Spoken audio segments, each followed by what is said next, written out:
తూర్పుగోదావరి జిల్లా మండపేట నియోజకవర్గంలోని సమస్యలన్నీ పరిష్కరిస్తామని వైసీపీ ఎమ్మెల్సీ తోట త్రిమూర్తులు అన్నారు. కరోనా సమయంలోనూ సీఎం జగన్ సంక్షేమ పథకాలు అందించారని గుర్తు చేశారు. ఏపీలో అభివృద్ధి లేదని ప్రతిపక్ష పార్టీలు గోబెల్స్ ప్రచారం చేస్తున్నాయని మండిపడ్డారు. కాపులకు టీడీపీ హయాంలో అన్యాయం జరిగిందని చెప్పారు. పవన్ కళ్యాణ్ సీఎం అభ్యర్థి అంటేనే కాపులు ఓటేసేందుకు ఆలోచిస్తున్నారని అంటున్న వైసీపీ ఎమ్మెల్సీ తోట త్రిమూర్తులతో స్వతంత్ర టీవీ స్పెషల్ ఇంటర్వ్యూ.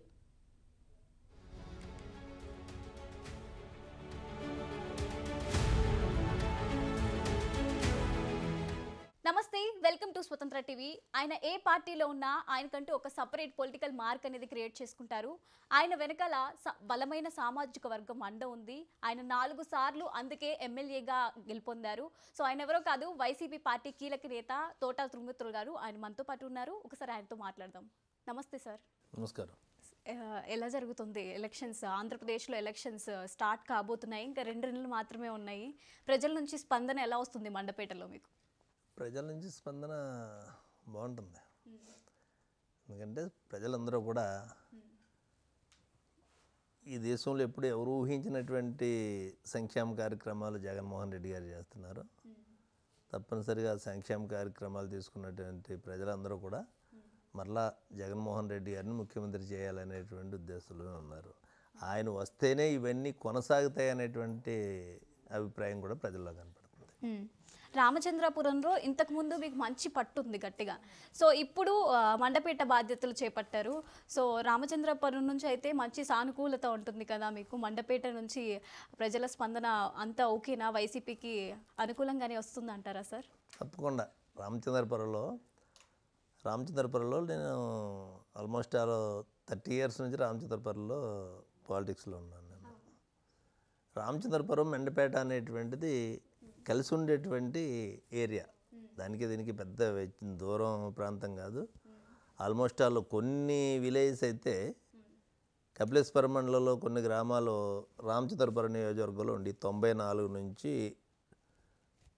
2009 వరకు 2004 వరకు ఆ 10 ఇయర్స్ 2 టైమ్స్ నేను ఎమ్మెల్యేగా చేశాను. అక్కడ ఆ పరిచయాలు మెండపేట నియోజకవర్గం వాళ్ళందరూ ఏదున్నా రామచంద్రపురం నా దగ్గరికి వచ్చి వాళ్ళ కష్టం ఉన్న వాళ్ళ పని కావాల్సిన నా దగ్గర రావటం, నాకు వాళ్ళతోటి మంచి సంబంధాలు కూడా ఉన్నాయి.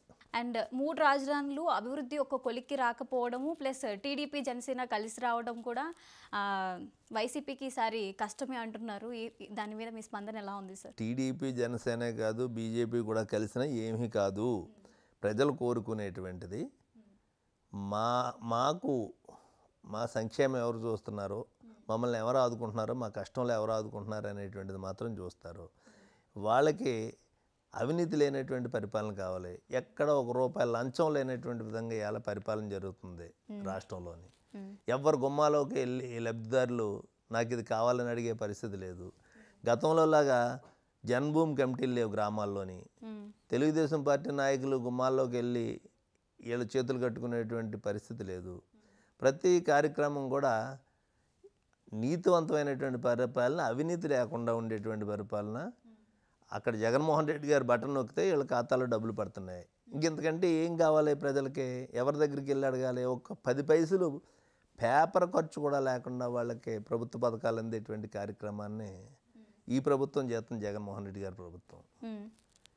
ఏదో ఎల్లో మీడియా ప్రచారం లేకపోతే ఏదో జరిగిపోతుంది అనేటువంటిది ఆ భ్రమల్లోని ఊహల్లోనే ఉన్నారు. ప్రభుత్వం వల్ల లబ్ధి పొందుతున్నటువంటి ప్రజలు ఎవరో కూడా జగన్మోహన్ రెడ్డి మళ్ళీ ముఖ్యమంత్రి కావాలనేటువంటిది కోరుకుంటున్నారు. తూర్పుగోదావరిలో ఎక్కువ కాపు సామాజిక వర్గం ఎక్కువ ఉంటుంది, అది అందరికీ తెలిసిన విషయం.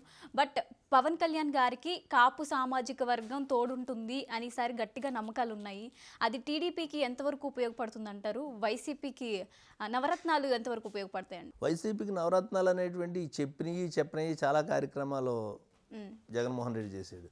మీరు అడిగినటువంటి కాపు సామాజిక వర్గ ఓటు గురించి అడిగితే గత ఎన్నికల్లో కూడా కాపులందరూ కూడా జగన్మోహన్ రెడ్డికి ఓటేశారు. మరి ఇక్కడ పవన్ కళ్యాణ్ గారికి జనసేన ఓటేస్తారు ఇప్పుడు అనేటువంటిది మీరు ఏదైతే చెప్తున్నారో, టీడీపీ పార్టీని నమ్మే పరిస్థితిలో కాపులు ఉండరు. కాపులకి ఏదైనా అన్యాయం జరిగిందంటే అది చంద్రబాబు నాయుడు పరిపాలనలో జరిగింది. తీవ్రమైనటువంటి అన్యాయం చేశారు. ముదరడు పద్మనాభ గారిని జైల్లో పెట్టడం కానీ, వాళ్ళ కుటుంబాన్ని రోడ్డు మీద పడేసి కొట్టడం కానీ, కాపులు ఎవరన్నా కాపు రిజర్వేషన్స్ కోసం ఉద్యమం చేస్తే వాళ్ళని జైల్లో పెట్టేటువంటి సందర్భంగా అనేక కార్యక్రమాల వల్ల కాపు సామాజిక వర్గాన్ని వాళ్ళ జీవితంలో తెలుగుదేశం పార్టీ ఓటేయకూడదు అనేటువంటి విధంగా హింసించినటువంటి సందర్భాలు మనం చూసాం. ఇంకా అటువంటి అప్పుడు ఈ కాపులు వెళ్ళి పవన్ కళ్యాణ్ కలిసినంత మాత్రాన కాపులు వెళ్ళి తెలుగుదేశం పార్టీ ఓటేస్తారనేటువంటిది మనం నమ్మవలసిన పని లేదు. అయితే ఇక్కడ పవన్ కళ్యాణ్ గారు ముఖ్యమంత్రి అయితే ముఖ్యమంత్రి కావాలనేటువంటిది ప్రతి వాళ్ళు కోరుకుంటారు. నేను కూడా కోరుకుంటున్నాను కాపు సమాజ వర్గం నుంచి ముఖ్యమంత్రి కావాలనేటువంటిది. కానీ ఆ పరిస్థితి ఇక్కడ లేదు. చంద్రబాబు నాయుడు ముఖ్యమంత్రి అని చెప్పేసి వాళ్ళ కలయికలో కూడా స్పష్టంగా లోకేష్ ఒక ఇంటర్వ్యూలో అడిగినటువంటి ప్రశ్నకి ఒక సెకండ్ కూడా ఆలోచన చేయకుండా, ఇద్దరు కలయిక కదా టీడీపీ జనసేన కలయికలో ముఖ్యమంత్రి ఎవరైనా అడిగితే ఒక సెకండ్ కూడా ఆలోచించకుండా చంద్రబాబు నాయుడు గారే ముఖ్యమంత్రి అవుతాడు అని చెప్పాడు. ముఖ్యమంత్రి పవన్ కళ్యాణ్ అవుతున్నాడు అనుకున్నప్పుడు కాపులు ఆలోచించే పరిస్థితి ఉంటుంది తప్పితే ఎవరినో ఉడిగించేయటానికో ఎవరినో మోయటానికో పవన్ కళ్యాణ్ అతనితో పొత్తు పెట్టుకున్నాడంటే ఎవరో ఆలోచించవలసినటువంటి పరిస్థితి అయితే ఉండదు ఈవేళ.